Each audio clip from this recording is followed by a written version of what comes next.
What's up, Magical Misfits? Drew here. And before I get into anything, I just want to wish everyone a very happy Samhain.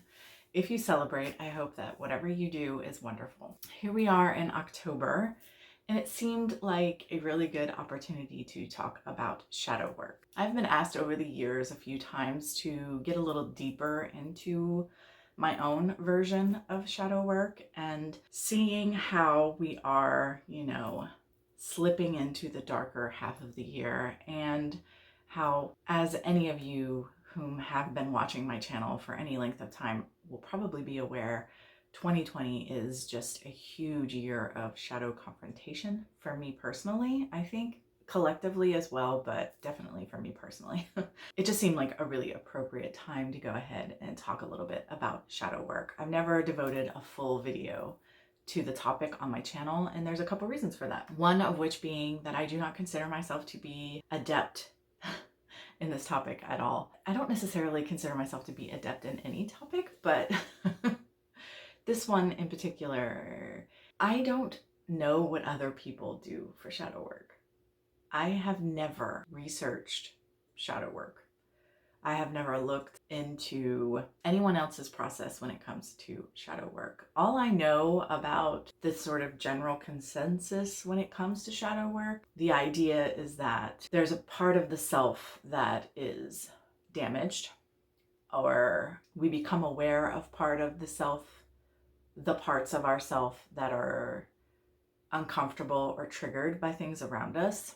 We decide to chase habits and behavioral patterns that we're not happy with, basically dive into any of these things and sort of figure out where they're coming from, confront them, try to work through them and move through them. Obviously, this is the kind of thing that some of us, or any of us with certain situations, certain traumas, certain what have you, may need to seek professional help for. I would suggest, if anyone is struggling with these kind of things on their own and they're not making any headway, that they might talk to a mental health care professional. Not even because there's a fear that there's a mental illness. We don't have to be mentally ill to speak to a mental health care professional, because as human beings, there are things that are traumatic and that are hard to deal with and that we need to work out, and sometimes we can't do that on our own. Okay, that's kind of like a little disclaimer now that that's out of the way. I personally prefer to do that kind of work on my own. I have my own reasons for that. I have been to therapy. I have talked with psychologists and psychiatrists when I was much younger, and it was not a positive experience for me. At this age, it might be more so than it was then, but I've already figured out ways to navigate my trauma, damages, things that I don't like about myself in the meantime, and they work for me. So I don't know. It don't fix what ain't broken kind of deal. The reason that I've never looked into what anyone else does for shadow work is because when the concept was presented to me in my late 20s, I immediately recognized that I already had my own versions, my own way of doing this thing that is labeled shadow work. I already had my own process that I had actually started developing, because it evolves, in my early 20s. I mean, I am not one of those there's a right way to do something kind of people anyway. Like, there's one way to do it. So the way that I do things may be very different than the way that other people do things. And I just don't know. And honestly, I don't care. These are the things that I do, and they work for me. If you know little about shadow work, if you've never really delved into shadow work, I suggest that you look for information on it. There's all kinds of information out on the internet. I'm sure there's books. Okay, I suppose it's time for another disclaimer. I'm not going to get into any great details, but I'm going to be talking about sexual abuse and trauma, things of that nature. So if that's triggering to anyone, you should probably click off the video. So I mentioned I went to therapy when I was very young, and that's because I was sexually molested. There's a pattern of that kind of abuse in my life. Being a child who did not know that they were an empath or what that was, when they put me in group therapy with other children and those other children started discussing their trauma, I couldn't handle it.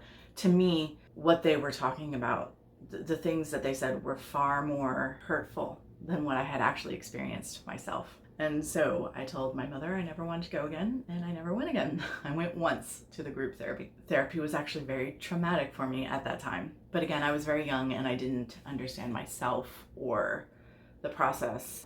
But as a result of that, I just pushed it all down. So there were 3 separate instances of molestation, 3 separate individuals, if you will, from ages 3 to 10, and I buried it all. And then when I was 16, I had a friend who decided that they wanted to be intimate with me, even though I didn't want to be intimate with them. So that there was an issue. And as a result, everything came back up to the surface, but it wasn't in my mind, it was all emotional. And so I was in this, I was messed up. Fortunately, a young man came into my life and brought me out of that deep, dark hole that I was in. It was bad. Talking about like self-harm and, not a good place to be. I didn't actually deal with anything again. It just got suppressed again, but at least I was healthy and I was in a good place for the time being. But when I was in my early 20s, after I gave birth to my first child, I started waking up in the middle of the night crying. And I realized that it had to do with all of the abuse. I didn't really know what to do about it. It was starting to wear on me. And one day I just decided, I had really long hair and I used to straighten my hair. So I was sitting in front of my full-length mirror in my bedroom on the floor, straightening my hair, and I just started talking about all of the abuse, starting at the beginning. And it was very uncomfortable for me, but I made myself make eye contact in the mirror with myself as I said it all out loud. I did this for months. And by the end of it, it was no longer uncomfortable and it didn't hurt. And while I haven't really sat down with another human being and given them every single detail, I have given details to certain people, but from that point onward, I never had any, I wasn't suppressing it. I had felt all the emotions, cried, did all the things. I had faced it and I was okay with it. And I talked about it openly with whomever it came up in conversation with. And for me, that was extremely healing. For me, I'm not really a hold a grudge type of person. Like, if I'm done with somebody, I'm done with them, but I don't hate them or wish them ill or anything like that. And so I didn't have any sort of anger or resentment or hatred or anything like that toward the people whom had harmed me, actually. It was all just pain and shame, all that stuff that comes along with that kind of thing that was buried deep inside of me that I needed to deal with. I did not have a name for what I was doing. I just did the thing.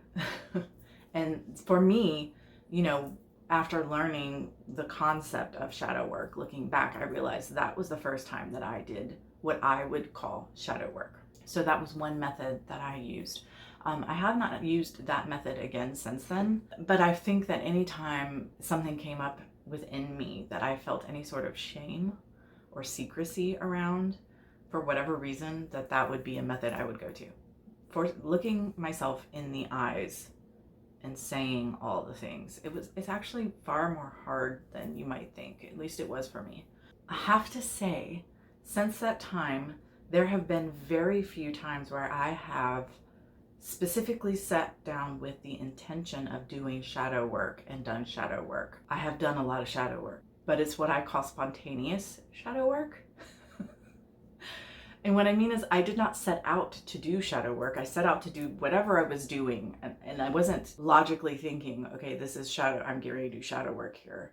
But through the process or after the process realized, oh, I just did shadow work. I just did some good work there. There's that aspect of it for me as well. I find the majority of the work that I have done on shadow, I wasn't intending to do that.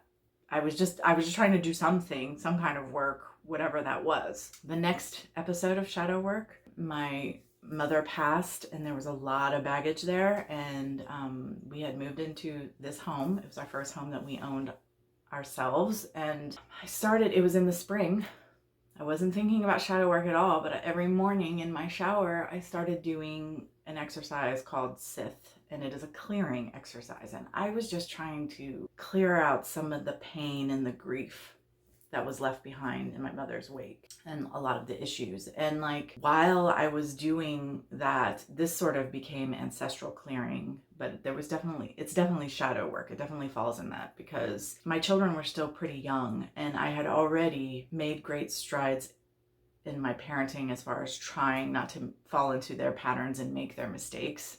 Not that I was fully successful, but I was definitely trying. But I was able to clear a lot of ancestral junk during that because as I'm doing the exercise, the Sith itself, I'm thinking about what it is I want to clear. And there's images of behaviors that my mother had or whatever, again, there's a lot of trauma there, was a lot of trauma there. And then I know enough about a couple generations up to know that, like, I'm thinking about this behavior she had, and then I'm seeing that behavior was passed from her parents. And then, logic dictates that some of that was inherited from theirs, and on and on and on. And so it just became this huge ancestral clearing, but there was definitely shadow work there.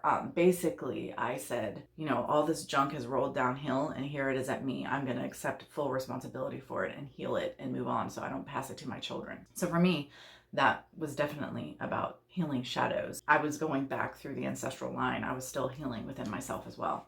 And again, I wasn't intending to work on any shadows. I just wanted to get out some of the grief and the resentment and the anger at my mother out of myself, which is in itself, in my mind, shadow work as well, but that wasn't my intention. I did sit down at one point and actively say, okay, I'm going to exercise some shadows. And again, I used Sith because it had worked so well in that instance. But I sat down with very important women in my life, in particular women who were no longer part of my life for one reason or another.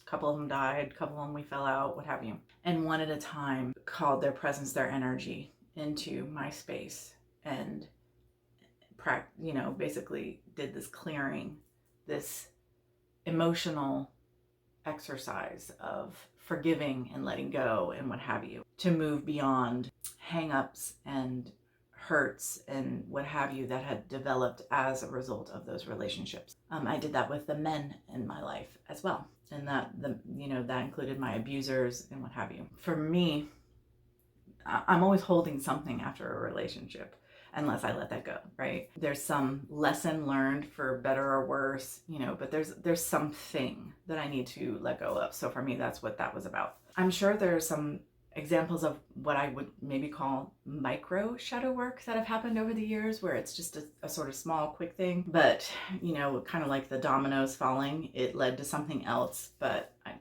again, the majority of what I would consider shadow work, I don't actually sit down with the intention of doing shadow work. The last time before I confronted some of my bigger shadows this year and decided I needed to actually sit down and do shadow work, it was just earlier this year.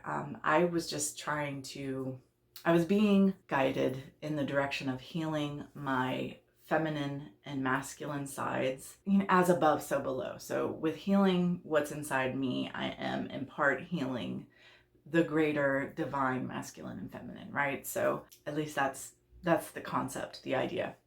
So I was just doing a meditation and I was, sort of conjuring the images of the masculine and feminine. And I've talked about this on my channel before.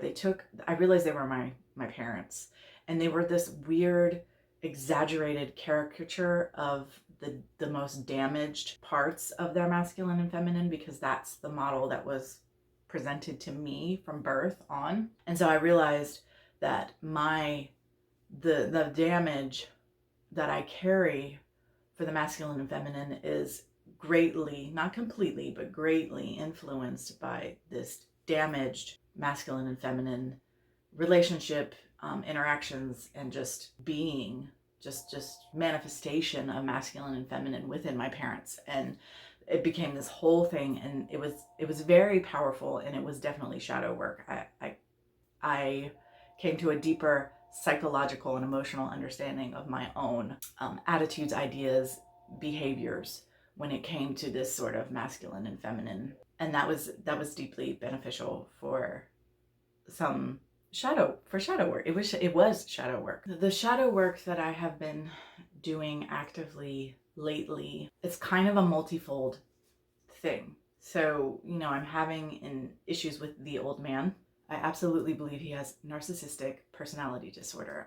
Obviously, I am not qualified to diagnose anyone, but having known him my whole life, I just thought he was a narcissist, like whatever, I don't know. And I started researching narcissistic personality disorder, and now I am positive that that's what he has. It describes him to a T. It's ridiculous. So I have learned more about that disorder and also learned techniques for children of people with that disorder, how to interact with them and deal with them. For me, that is part of the shadow work process, because getting a deeper understanding of what is going on and what that looks like and how to navigate it is hugely beneficial to not just my everyday life, but my psychological and emotional state as well. It's also been beneficial in that part of my shadows around judgment definitely deeply come into play because of the old man. Having a deeper understanding of what I believe to be the condition that he suffers from kind of eases that in a way. The huge breakthrough that I've had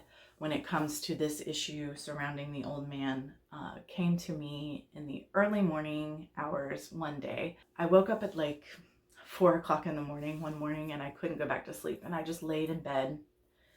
And I just had all these thoughts running through my head, and I was thinking. And then around 6, I got up, I used the restroom, and I got back in bed. And when I got back in bed, my husband opened his eyes and smiled at me. So I started to share with him what it was I was going through, that I'd been awake for a couple hours, and this is what's going on in my brain. And he mainly just listened to me talk and say the things I had to say. He interjected a couple things, and the things he interjected actually were catalyst for me to have sort of epiphanies. An epiphany, an important one. This is part of that idea that we can work with others for shadow work, because he definitely was he made a comment that for him was totally offhand. He was just saying, I was talking about the money issues and how money was used for control in my household, and he made the offhand comment of putting the family $7,000 in debt for no reason. The old man did that to help someone, but he put his own family in jeopardy, and my parents actually ended up filing bankruptcy as a result of helping these people, and it all fell into place. So I have this thing I talked about in the video. Why do I feel like I need to help someone else to my detriment? Why do I feel bad about putting up a healthy boundary and not going out of my way to put myself in what is essentially an abusive situation to help this man? And I realized that that is an inherited behavior, an inherited idea and thought program, if you will, from the old man himself. That he behaves that way, that he will help others to his detriment outside of his family. If you're close to him, again, if you know anything about narcissistic personality disorder, you'll get it. And so this is something that I actually inherited from the old man, and that was hugely beneficial. And again, with this other logical information and knowledge about narcissistic personality disorder and the motivations behind the behaviors, I haven't fully worked through it, but it is definitely helping me work through this, understanding where the behavior and that deep-seated feeling that that's the right thing to do to help people even to your own detriment came from, and then understanding the motivation behind the person who programmed that in me, and what it is that, even if they're not logically thinking, that they're trying to manipulate everyone around them so that they look like a good person and they get their narcissistic supply. That's what's happening. I know this is very specific to my situation, but I don't know how to talk outside of my own experience. I really don't. For me personally, shadow work is not one thing. It's not just sitting down and doing a meditation, or sitting down and confronting a behavior, or journaling about my feelings. I mean, for me, it's a very multifaceted thing, and it can take many forms. With this leg of it, this education about this specific personality disorder has been hugely beneficial for my own work. For me, at its core, shadow work is about psychological and emotional healing, but having the sort of rational, logical information has always been hugely beneficial. Again, just like the healing when it came to my parents, because I did it for both of them when I was doing the generational sort of ancestral healing. Knowing that all this stuff had rolled downhill through the generations didn't fix it, but it certainly helped me navigate it and be more forgiving and understanding of the situation. And honestly, shadow work for me has nothing to do with anybody else. This isn't about me getting to a good place with these people so that we can be all friendly and lovey and whatever if they're still alive. If issues stem from people, if that's part of it, because for me a lot of it is actually on some level all of it is for me. But it's not about being able to stand in the same room with my abusers or whatever. That's not what it's about for me. It's about me being okay and being able to navigate my everyday life and be healthy. Like, it doesn't have anything, it's very selfish. It's very self-centered, and it's about my health and well-being. I still have the judgment shadow that every time I try to touch that shadow, there's something else that comes first, because it's I think it's like if you had like I can't think of what it's called now, but the little charts you make where you make the circles and you connect the lines, like if it were one of those, like the shadow would be at the center, but all these other things shoot off from it. So I keep having to come into all of these other little things. I haven't even gotten to that, but I think by dealing with the other things, I chip away at it a little bit. So when I actively sit down to do shadow work, I sit down with the intention of confronting a wound or a behavior, an experience, and really delving into that deeply and feeling it completely, and looking at it from every nook and cranny, stepping aside, trying to be more distant and not as fully in it and sort of be more objective in the observations. And I'm really trying to pick it apart and dig at it from every side. I play this game with myself sometimes when it comes to shadow work of the psychiatrist or psychologist, and I take a step back and pretend like it's someone else and ask objective questions, probative questions, and then I have to answer those. There's a lot of different ways that I think shadow work sort of manifests in my life personally. The disorientation of this video is why I haven't really shared this thus far, because again, it is kind of a hodgepodge. Like, I don't have this set specific system with all these steps of how I do shadow work. That's not how it works for me. It's often spontaneous and just kind of happens before I realize it. And that comes down to me always seeking to do the work. And I'm trying to find whatever it is I need to be working on in that moment, whether I can just come to that conclusion on my own or I can seek outside guidance these days from Aset on what to do. When Aset at the beginning of the year was talking to me about becoming more balanced and balancing my masculine and feminine and working to heal those, I had no idea that was going to be a huge catalyst for healing and shadow work for me. I could ramble on and on about this. I don't really know how to end the video because, again, it's really incoherent. It's all over the place. My experience of shadow work is that it can be quite hard and it's usually unpleasant at the least, but then at the end of it, it just feels so good. There's such a relief and it's like a cathartic reaction, and I feel it's deeply important. If you're watching this video and you don't know a lot about shadow work and you are the type of person who needs something that's a bit more structured and a bit more laid out and formulaic, then I wholeheartedly support you and suggest that you seek that out, because I'm sure it's out there somewhere. This is just what works for me. I'm a very intuitive, sort of follow the breadcrumbs, stumbling along wherever I feel pulled, guided, led, what have you, drawn. So it it makes sense that my process might be a bit higgledy-piggledy. So I'm sorry if that wasn't beneficial to anyone. I do appreciate you listening to me ramble on about my journey through shadow work, though. And this is all apt to change.